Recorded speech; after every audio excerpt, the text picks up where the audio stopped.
Não adianta, não tem para onde correr. Toda promessa aponta para nós um processo. É muito bom ouvir promessas. Eu tenho certeza que você já ouviu alguma promessa que mexeu muito com o seu coração. Você de repente anotou, guardou essa promessa, ela tá aí pulsando dentro de você. E você muitas vezes se questiona para Deus quando essa promessa vai se cumprir. Quando tudo isso que Deus falou de fato vai se materializar na minha vida. Mas hoje eu tenho algo muito especial para falar com você. E essa palavra eu tenho certeza que ela vai edificar a tua vida, que ela vai mudar o prisma de como você está enxergando o seu cenário atual. Então eu te convido a não adiantar esse vídeo, ouve ele, se prepara, fica num lugar confortável para você, relaxa, porque Deus vai falar com você agora sobre o que você tem perguntado em oração. Em Mateus 16, no versículo 13, Jesus chega para os seus discípulos e pergunta assim: o que os homens têm falado de mim? O que tem falado de mim por aí? E aí eles respondem que uns falam que é Elias, outros falam que é profeta e tal. Aí ele pergunta: Simão, o que você acha que eu sou? O que vocês acham que eu sou?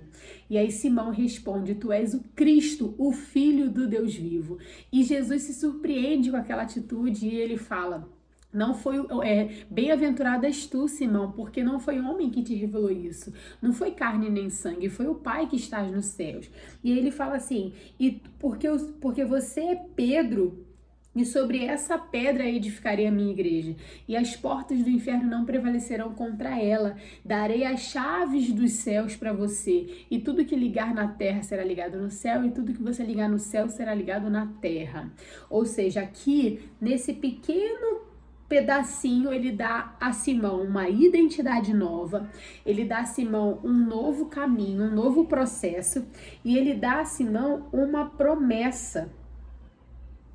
Então ele traz ele apresenta a Pedro um novo tempo, um novo cenário. Ele prometeu. É como se nos tempos de hoje chegasse uma pessoa muito usada pelo Senhor e prometesse algo para você. Você vai conhecer as nações, você vai ser assim.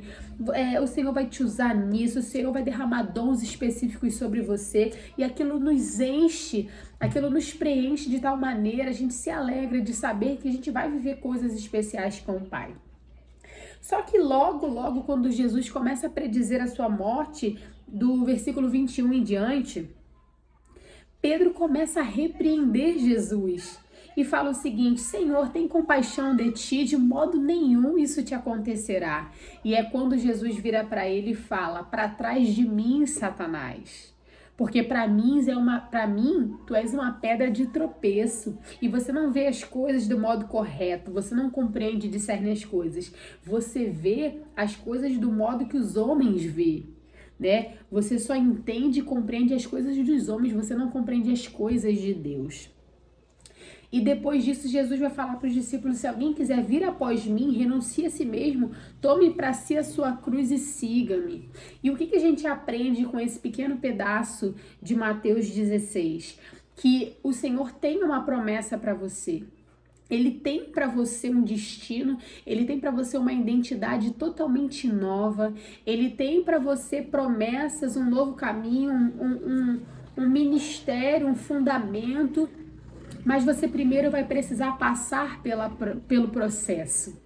Você vai precisar caminhar por esse processo para fortalecer a sua estrutura para viver essa promessa, para amadurecer a sua visão, para amadurecer o seu olhar, porque amadurecendo o seu olhar, você degusta diferente da promessa, você vive a promessa com uma seriedade, com um temor diferente se antes você não tivesse vivido o processo. Então, quando Deus nos chama para uma promessa, na verdade, Ele está nos chamando para um processo em primeiro lugar. E Deus me deu uma palavra esse ano de 2024, que Deus ama o tempo do preparo tanto quanto ama o resultado. Se você parar para pensar em uma pizza, por exemplo, em todo o processo de como ela é feita, a massa, tudo que acontece ali, seja uma pizza ou um pão, o momento que está pronto é um momento de desfrute, de beleza, de satisfação, é um processo de se saciar, mas sem dúvida alguma, a parte que está sendo feita, aquela massa, é muito mais interessante, envolvente, precisa de muito mais estudo, energia, do que propriamente no momento que está se desfrutando, embora o desfrute seja maravilhoso. Então, o tempo do preparo é tão importante para Deus quanto o tempo do resultado. Nós precisamos sair desse olhar de quem vê apenas com o olho do desfrute. Deus não quer somente que sejamos pessoas que desfrutam, mas pessoas que verdadeiramente vivem o processo com intensidade, vivem o processo sem murmuração, vivem o processo sem deturpar aquilo que o Senhor tinha para o processo, porque muitas vezes queremos manipular, deturpar o processo para que seja mais rápido, para que seja mais prático, para que e isso pode simbolizar materialmente sobre mexer na temperatura do fogo, ficar tirando toda hora para olhar. Com certeza isso não vai dar certo, essa pizza vai ficar ruim, esse pão vai ficar ruim, porque você não consegue descansar nesse processo.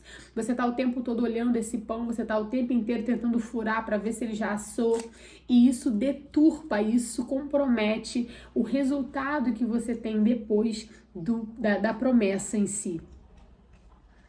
Então, que essa palavra te abençoe, que você saiba se sujeitar no tempo do processo.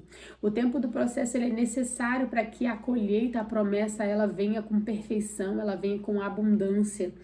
E eu fico muito feliz por estar compartilhando essa mensagem com você. Espero que ela te abençoe, espero que ela frutifique no seu coração, espero que você continue refletindo nessa mensagem.